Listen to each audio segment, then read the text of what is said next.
The year is 2075. The sound of machines hums softly beneath a sterile skyline. Hospitals have become museums of the past, places once filled with fear, loss, and goodbyes. Death has been defeated. What was once myth has become reality. Neuralink and Calico, alongside a handful of biotech giants, have done it. They've mastered the code of life.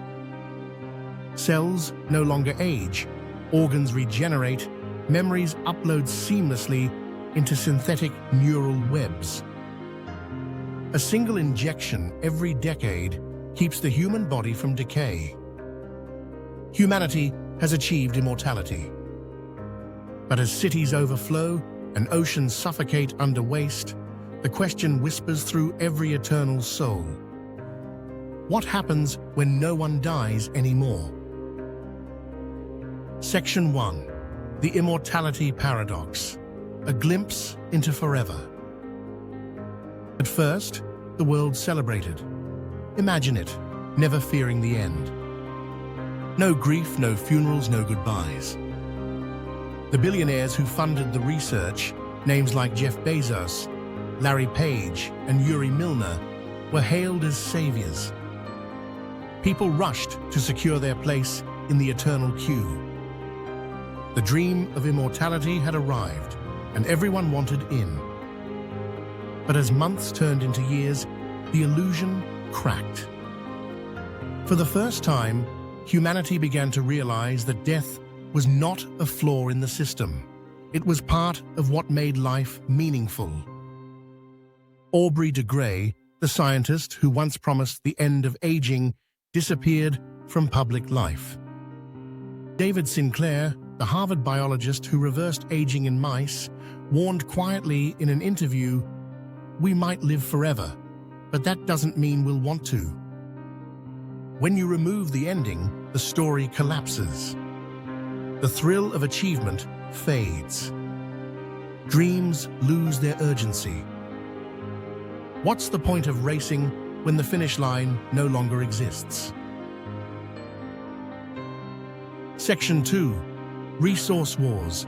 The Unending Appetite. It began subtly. Food prices doubled, then tripled.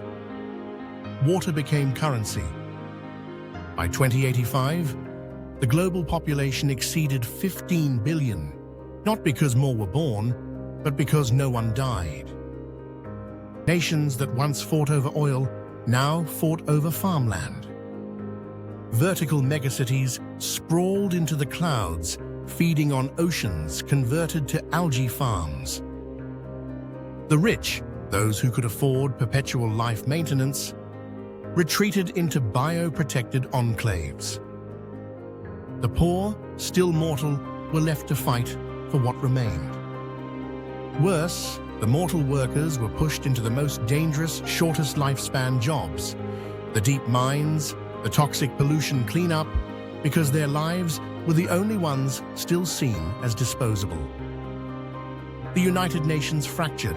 Environmental collapse accelerated. Forests burned faster than they could regrow. Carbon levels surged, and the planet's temperature climbed past 3 degrees. The irony was haunting. Humanity had conquered death, only to die slowly as a species. Some scientists proposed voluntary mortality programs, a polite phrase for euthanasia. The idea spread quietly, digital memorials, filled with people who chose to end their infinite lives. Immortality was no longer a dream, it had become an epidemic. Section 3. The Weight of Ages.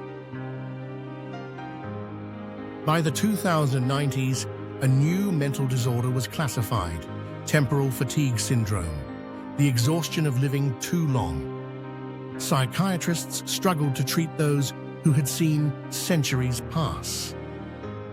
When every experience repeats, joy dissolves into monotony. Museums, once filled with history, became mirrors of the present, because nothing new ever truly happened anymore.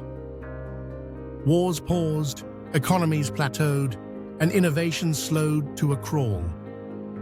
When there's no deadline, urgency dies. Ray Kurzweil, the futurist who predicted digital immortality, once said, "We will transcend biology and live as information." He was right, but he never warned what that would feel like. People uploaded their consciousness to cloud systems, existing as digital echoes. Trapped minds began deleting themselves, silent suicides across the digital realm.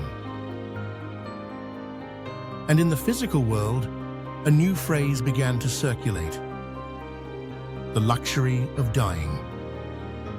Section 4. Societal stagnation, a future frozen in time.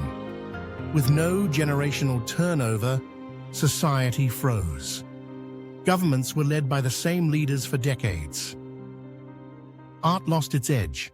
No rebellion, no reinvention. The old simply never left, and the young were never born. Birth rates plummeted by law. Marriage became obsolete. Forever was no longer a vow, it was a sentence. Family meant nothing when parents outlived their children's potential. Religion fractured. If there is no death, what becomes of heaven? Churches turned into archives. Belief systems crumbled under the weight of eternal life. Faith, once built on hope, eroded into logic, and logic brought no comfort. Sociologists at Oxford warned in their Eternal Society report that democracy itself might collapse because those in power could now rule forever. Human progress stopped, not because we failed, but because we succeeded too much. Section 5. The ultimate choice: to live forever or truly live. By the early 2100s, whispers of rebellion spread. They called themselves mortalis, those who still believed in endings. Underground movements formed, hacking immortality databases, destroying rejuvenation labs, and preaching the value of natural life. Their slogan was simple: to live, we must die. In 2113, the world's first immortality reversal clinic opened in Zurich. Patients lined up, not for life, but for release. Philosophers called it the return of meaning. Humanity had finally realized immortality was never the goal. It was a mirror, reflecting everything we feared about ourselves. Our greed, our loneliness, our inability to appreciate the moment. Death was never the enemy. It was the reason life mattered. Section 6. Closing reflection. The price of forever. The year is now 2150. The earth is quieter. The oceans are rising, but no one seems to notice. The immortals still walk among us, their faces unchanged, their eyes hollow. They have watched generations fade, languages die, and stars fall from the sky. And yet they remain, waiting for something that will never come.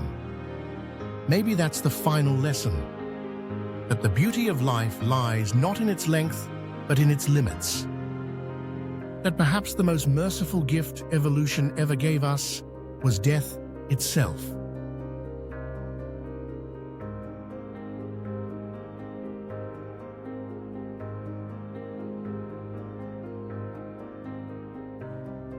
Thanks for watching. This is 10-Minute Minds, where the future gets questioned, not fantasized. If this made you think, subscribe and stay curious. See you in the next one.